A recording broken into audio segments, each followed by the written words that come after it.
O monopólio é uma estrutura de mercado onde existe apenas uma empresa produtora que não tem bens substitutos próximos.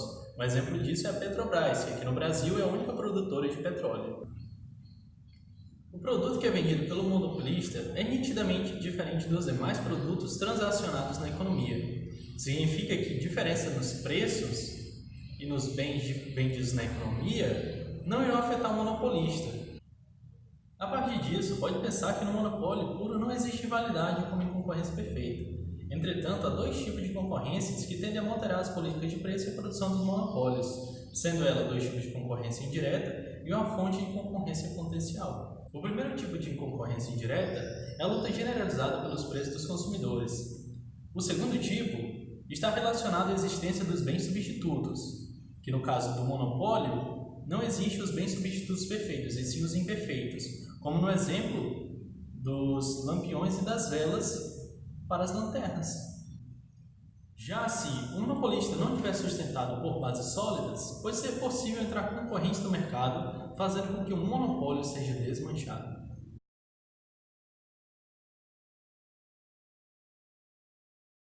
Para que o monopólio não se quebre, é necessário que haja barreiras para que impeçam a entrada de concorrentes.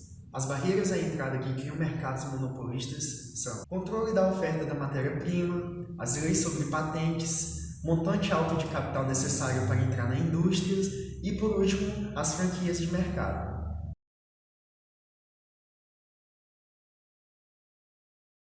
A principal diferença entre monopólio e concorrência perfeita é o poder de influência nos preços. Uma empresa competitiva sozinha não tem poder no mercado para alterar o preço, portanto, ela é uma tomadora de preço para o seu produto.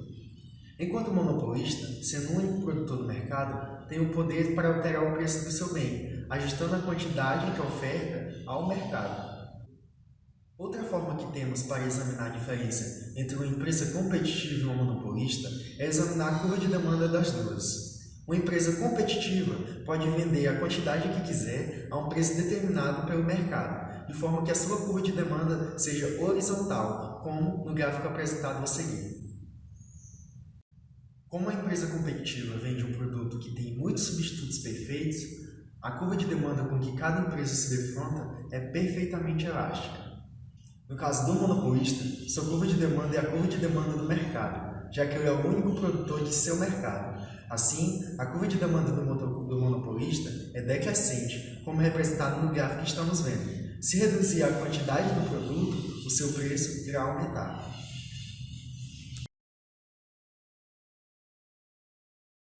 Outro conceito importante que temos sobre o assunto é a receita marginal. A receita marginal é a variação da receita total obtida quando a quantidade vendida aumenta em uma unidade. Para o monopolista, a receita marginal é sempre menor do que o preço do bem, pois para aumentar a quantidade vendida é necessário reduzir o preço do bem. A receita marginal dos monopólios, portanto, é diferente da receita marginal das empresas competitivas. Quando o monopólio aumenta a quantidade vendida, afeta de duas formas que iremos ver nesse gráfico a receita total P vezes Q. O primeiro efeito é o efeito quantidade. É vendido uma quantidade Q maior do que o normal. O segundo efeito é o efeito preço. O preço irá cair. Em alguns casos, pode acontecer da receita marginal ser negativa. Isso acontece, pois o efeito preço é maior que o efeito quantidade.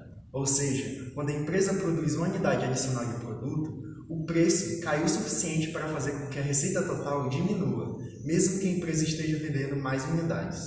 Agora, vamos observar a relação entre receita marginal e preço. Como foi dito anteriormente, a receita total é a multiplicação do preço versus a quantidade, sendo este a área retangular PMQM do gráfico que estamos vendo. Assim, receita marginal é a mudança na receita total resultante da venda de uma unidade adicional do produto. Qualquer mudança ou variação na receita total advirá de mudanças ou variações na quantidade produzida e vendida. Outra coisa importante que deve ser ressaltado é que o monopolista só irá operar na parte elástica da curva de demanda. Isso ocorre porque se o monopolista operar na parte inelástica, a sua receita marginal será negativa.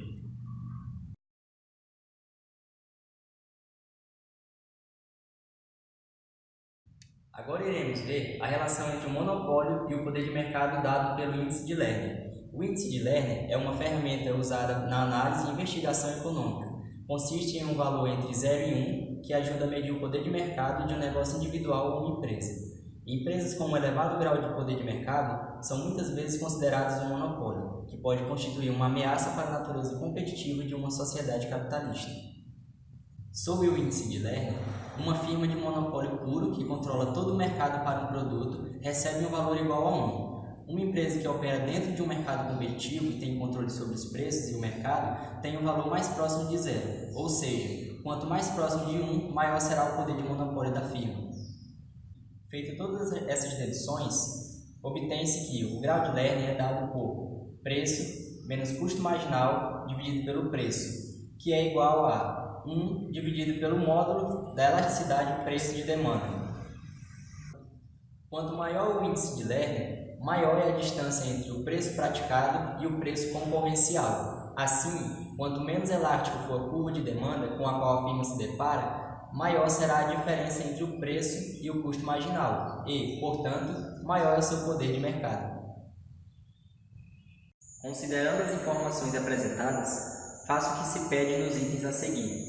Letra A. Supondo uma elasticidade preço da demanda em módulo igual a 4, calcule o índice de Lerner e, com base nesse resultado, explique a relação entre o custo marginal e o preço. Como vimos, o grau de Lerner é dado por 1 dividido pelo módulo da elasticidade preço da demanda. Fazendo a substituição, obtemos o resultado de 0,25. Isto implica que obtém-se pouco poder de mercado por estar mais próximo de 0 e mais próximo de uma estrutura de mercado competitiva, pois, quanto mais elástico for a procura com que a empresa se depara, menor é o poder da empresa sobre o consumidor e, portanto, menor será a diferença entre o preço praticado e o custo marginal. Letra B. Identifique 2 fatores que afetam o poder de mercado das firmas. O primeiro fator está relacionado com a quantidade de produtos similares. O segundo fator seriam as inovações ou tecnologias. Podemos citar outro fator também, que seriam as patentes. Com a quebra dessas patentes, a empresa poderia perder o seu poder de monopólio. Agora falando sobre a maximização do lucro, para maximizar o lucro do monopolista, ele irá escolher a quantidade em que a receita marginal é igual ao custo marginal, como podemos perceber neste gráfico no ponto A. Então usamos a curva de demanda para determinar o preço que induzirá os consumidores a comprar essa quantidade, como mostra no ponto B. Então nos perguntamos, como o monopolista encontra o preço que maximiza o lucro de seu produto? A curva de demanda responde a esta pergunta porque relaciona o preço que os clientes estão dispostos a pagar com a quantidade vendida. Assim, depois que a empresa monopolista decide o volume de produção que iguala ao custo marginal, utiliza-se a curva de demanda para identificar o preço consistente à quantidade. No caso deste gráfico, o preço que maximiza o lucro é no ponto B.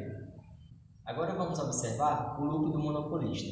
Para encontrar o lucro, é necessário lembrar que lucro é igual a receita total menos custo total. É o que veremos neste gráfico.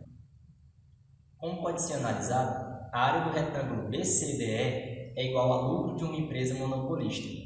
A altura do retângulo BC é preço menos o custo total médio, que é igual ao lucro por unidade vendida. A largura do retângulo DC é o número de unidades vendidas. Agora vamos ver o custo do monopólio em relação ao bem-estar. Para os proprietários de empresas, o preço elevado faz com que o monopólio seja mais atraente do que empresas competitivas. A questão é, será que o monopólio é desejável do ponto de vista da sociedade como um todo? Bem, a curva de demanda vai mostrar o valor do bem para os consumidores medidos por sua disposição de pagar por ele. A curva do custo marginal reflete os custos para o monopolista. Assim, a quantidade socialmente eficiente se encontra no ponto em que a curva de demanda e a curva de custo marginal se cruzam. Abaixo dessa quantidade, o valor para os consumidores excede o custo marginal de ofertar o bem, de modo que aumentar a produção iria aumentar o excedente total. Acima dessa quantidade, o custo marginal excede o valor para os consumidores, de modo que diminuir a produção elevaria o excedente total. Podemos avaliar os efeitos de bem-estar do monopólio comparando o nível de produção que o monopolista escolhe com o nível de produção socialmente eficiente. Sendo assim, podemos notar que o monopolista irá produzir uma quantidade menor para que possa cobrar o preço máximo que o consumidor está disposto a pagar. Como podemos ver no gráfico na parte mais escura, essa área do triângulo é o que chamamos de peso morto. E o peso morto nada mais é do que a perda do excedente total decorrente da formação de preço monopolista.